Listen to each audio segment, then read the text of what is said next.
Welcome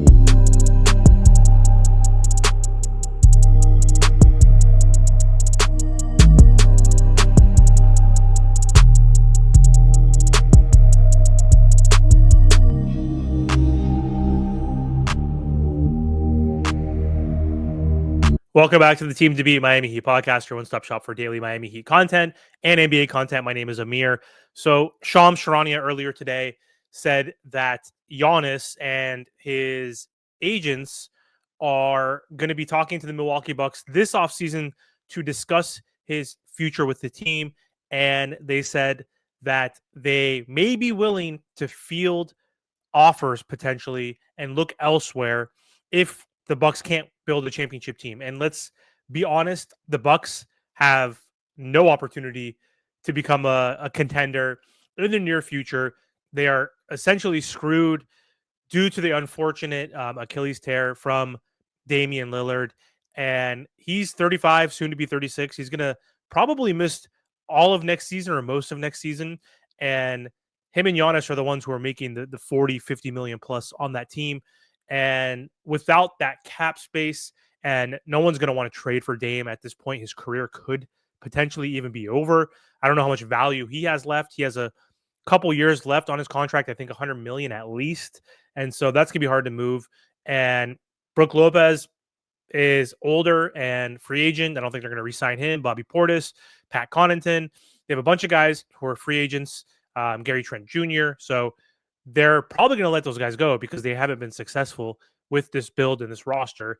And they have Kuzma and a few others, AJ Green and Giannis and a couple other guys under contract. So they don't have a robust roster. They only have 7 guys under contract next season. So, and they don't have a lot of money and wiggle room and assets to trade or even to sign any needle moving players. So the writing is on the wall. I think Giannis is gone this offseason, but to where there has been reports in the past that, Miami could be a place of interest. And Howard Beck of The Athletic or The Ringer said that he's probably going to go to a big market team. He's going to have interest to go to the New Yorks, the Los Angeles teams, or the Miami Heat possibly as well.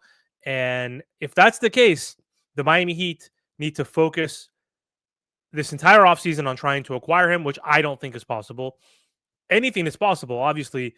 Even if Giannis says, I only want to go to Miami Heat only, just like Dame did, the Bucks don't have to honor that. Like, he has 3 years left on his contract. He just signed an extension, and they could do right by the player that won them a championship, 5 seasons ago or 4 seasons ago, and let him go to the team of his choosing, as long as they can get a pretty good package, which I think they could from Miami.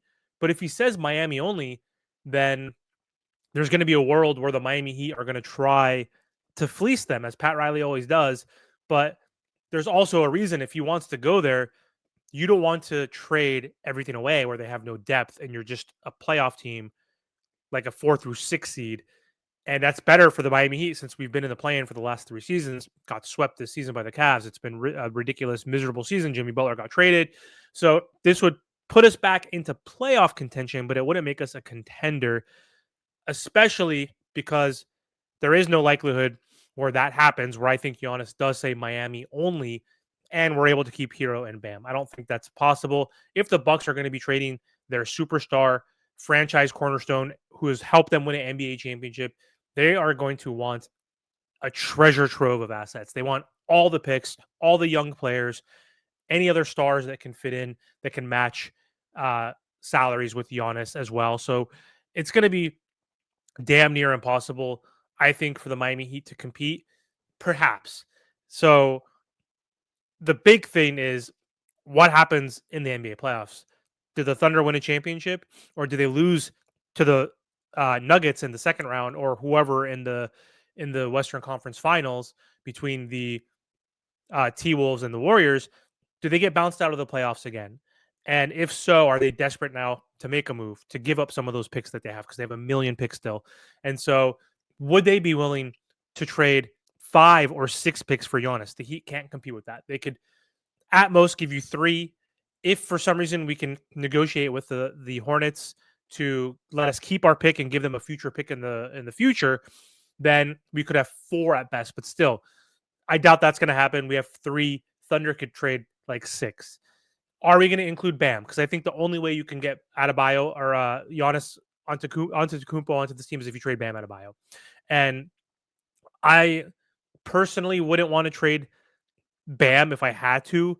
But for Giannis, yes, you trade anybody or everybody on this Miami Heat team. Not everybody, obviously. We're not going to trade Bam and Tyler for Giannis. That would be crazy.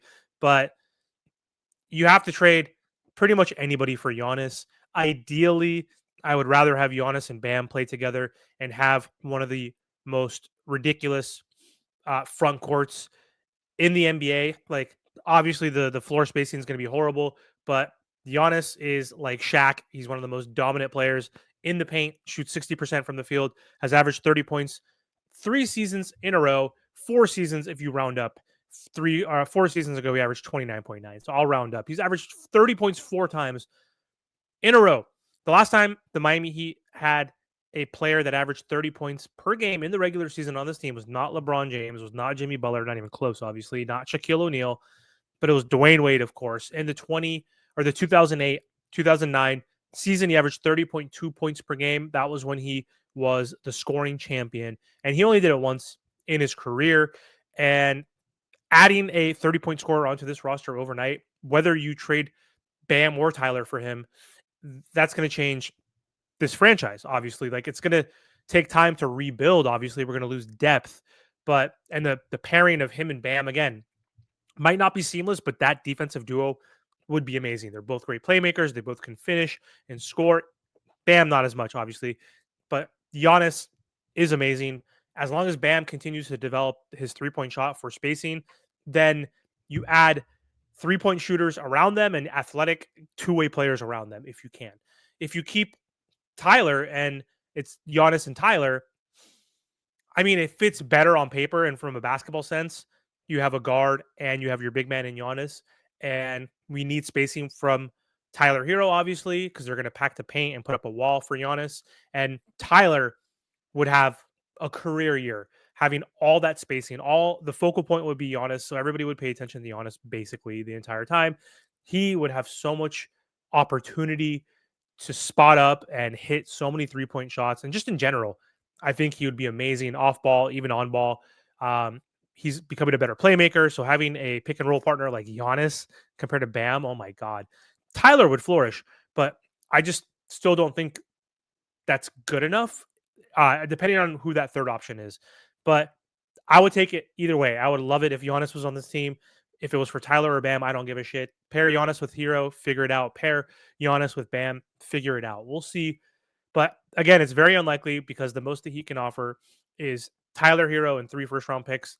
Add in Wiggins or a Terry Rozier if they want an expiring contract. Give him Jovic, give him Khalil Ware, give him Jaime, give him everything. If it's with Tyler, still probably not good enough. If it's with Bam, you got 3 picks. You got Bam. This way you can keep Khalil Ware. But then you also then trade Wiggins and Jaime and Jovic and whatever and see if you can compete. Because like I said, the Thunder could be like, hey, we lost second round. We're going to give you Jalen Williams, 5 picks and filler. Take it. Or we're going to give you Chet Holmgren, 6 picks, filler. We'll give you Caruso. We'll give you whoever else to make the salaries match. We can't compete with that. The Rockets could be like, we're going to give you Tari Eason. We're going to give you Jabari Smith. And then we're going to give you Jalen Green. And we're going to give you 4 picks. Like, there's so much those teams can do, and we can't compete. So the likelihood of us actually getting them is almost slim to none, but you never know. Crazier things have happened. Sam Amico also just recently said on Twitter that Giannis is intrigued by playing for a team that doesn't have income tax in their state. So if you think about that, that's Miami, the Texas teams, and the Memphis Grizzlies. So, hey, maybe he's hinting again. So we're going to have a wonderful, delusional Miami Heat offseason where we're going to pray and hope that for some reason Giannis picks the Miami Heat and that we could somehow get it done. But again, not to be negative or pessimistic, but I just don't think it's possible. I just don't think we can compete with the other teams that are in better position. So let me know what you guys think in the comment section. Do you think the Miami Heat have any shot? And what would that trade package look like? What would you be willing to give up?